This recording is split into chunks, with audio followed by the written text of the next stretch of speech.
I'm back. It is the next day and I am here to share with you the books that I ended up getting for my thrift trip. There are a lot of them because we went to a couple different thrift stores, and some of the stores that I went to, one of them was like fill a bag for $1 and I only ended up getting 3 books, but that was like 33 cents a book. And then I went to a couple other places that had books for 99 cents.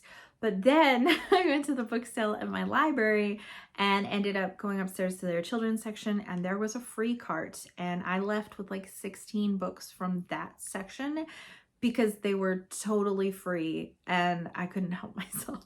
I have this haul in sections so you can skip around if you're more interested in one type of genre than another. Okay, first I'm gonna go with middle grade, and I do have a lot of middle grade because again, it was in the children's section of my library that they were getting rid of a lot of books, although some of the books that they have in their children's section are not children's books, and we'll get to those at some point.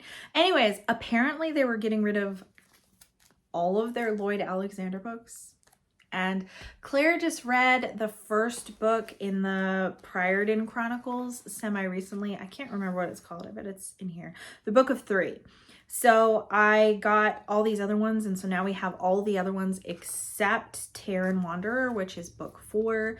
So we have The Black Cauldron, we have Goggin and the Boy, which the back of it sounds funny, and it kind of reminds me of the Wednesday Warriors in terms of someone who is not that nice tutoring a boy, but like they end up loving each other kind of a thing. And that's what the back of it sounds like. Then I love this cover and stuff. This is Time Cat. And then we got the Drakkenberg Adventure, The Wizard in the Tree, The Castle of Lear, not sure how you say that, and lastly, The High King. Next up, I got a couple of the Peter and the Starcatcher books. They were getting rid of these as well, and my daughter loves these books. She's gotten them from the library over and over again when she was younger, and she has the first book, but these are 2 other books in that series. I also got the Penderwicks, and this particular edition is kind of like the binding is fine, but it's kind of falling apart a little bit. But my daughter's never read it, and so I got the Penderwicks so she could give it a try, because if they're getting rid of it, I want her to still be able to read it. I also got a Trixie Belden book. This is book 4, The Mysterious Visitor. We have the first 3 books and then a couple other random books like book 10 and book 14 and whatever. So now we have this one. My daughter really does enjoy Trixie Belden. My daughter also loves Andrew Clements, and so I got her Room 1, which is a mystery for 2. And she has so many of Andrew Clements' books and loves almost all of them. So had to get her this one. And the last middle grade book I have here is Secrets of Greymoor by Clara Gillow Clark. I loved the cover of this, and it's a mystery, and it just sounds so interesting and sounds like something that my daughter would really like. Next up, I got 2 nonfiction books. So one of them is Used and Rare, Travels in the Book World by Lawrence and Nancy Goldstone. And this whole book is about them collecting books. And I read the first sentence or 2 sentences, and I just thought it was so funny. It says, "We came to book collecting because our birthdays fall 8 days apart. When married people have birthdays that close together, a certain natural competitiveness develops." And so it just sounds like it would be a fun book to read, a book for book lovers, and I love the cover. Then I also got Leave Only Footprints by Connor Knighton, and this is a man's journey through all of the national parks in the United States. And my friend Jennifer is currently reading this book, which I thought was really fun, so she's enjoying it, and so I picked it up. Next, we have fantasy and sci-fi. So this is another situation of my library getting rid of things that I'm like, really? And was so surprised. All of these Hitchhiker's Guide to the Galaxy's books. So I think that these are books 2 through 5. I'm pretty sure, but I didn't like really fully check. I think the second one is The Restaurant at the End of the Universe, but I don't really know what order they go in. We have Mostly Harmless, Life, the Universe, and Everything, so long and thanks for all the fish. And I am currently reading Hitchhiker's Guide to the Galaxy while I am filming this video, and so I wanted the opportunity to be able to read the other books in the series, and I have the first book out from the library right now, so I guess I'm keeping that one in circulation, but not these ones. Then I also got Before the Coffee Gets Cold. This was $1 at Goodwill, and it does not have the dust jacket, but that's okay. I read this book in 2022, I think, and it did make it onto either my top books of the year or it was an honorable mention. I'm trying to remember which one, but I really, really loved this one, and so I'm really happy that I found it for only $1. And lastly, I got a book that I hope I don't regret getting, but I may regret getting, but I only spent $1 on it.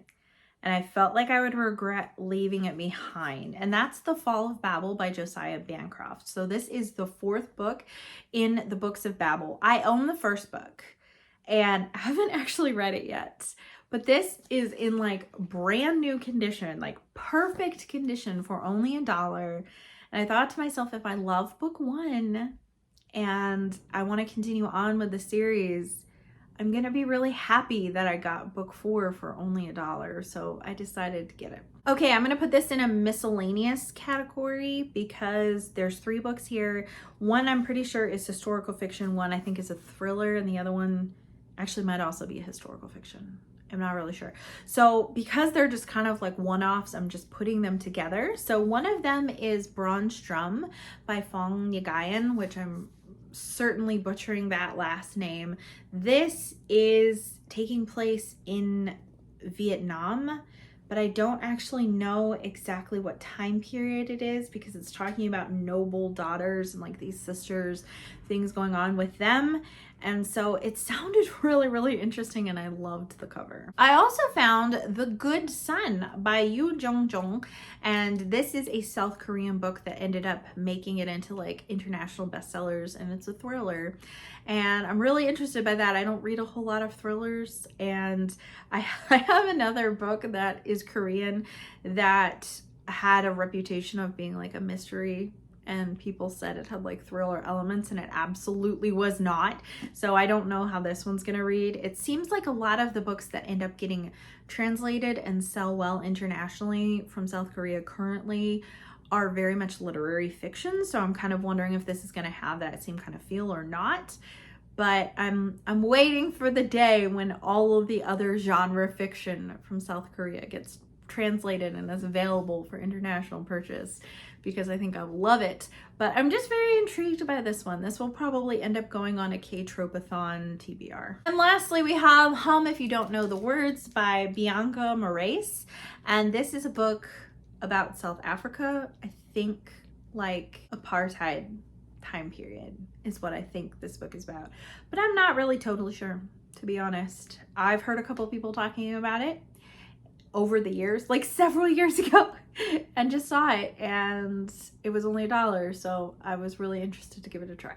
And lastly, we have some classics here. Actually, this is probably not a classic. I don't know how old it is. It's a Kazuo Ishiguro book, and I feel like The Remains of the Day kind of feels like a modern classic by him. This one was published in 2000.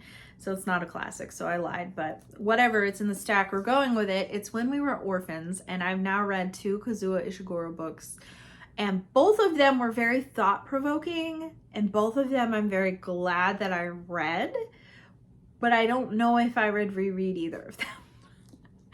So I don't know if it was a mistake to get this one. We'll see how I feel. I've never heard anyone talk about this book before, but I like his writing style a lot. It's very intriguing to me. So I think that I'll enjoy the process of reading this book. I also got The Stranger by Albert Camus, I think is how you pronounce it. I've heard really mixed things about this. I'm pretty sure this is a real weird book, but it's been one I've been intrigued by and really wanted to read. My library was just giving away, literally on the free cart, The Cat's Pajamas by Ray Bradbury. This is a short story collection. I love the cover. It cracks me up.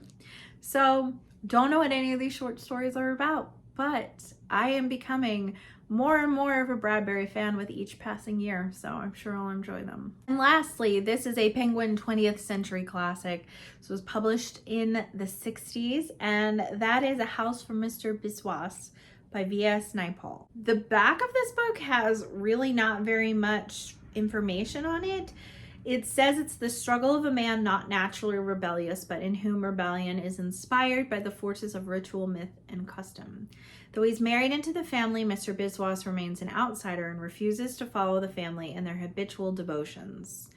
It has the Dickensian largeness and luxuriousness without any of the Dickensian sentimentality, apostrophizing, or preaching. I like Dickensian things, so I don't know if that will be a good thing or a bad thing for me.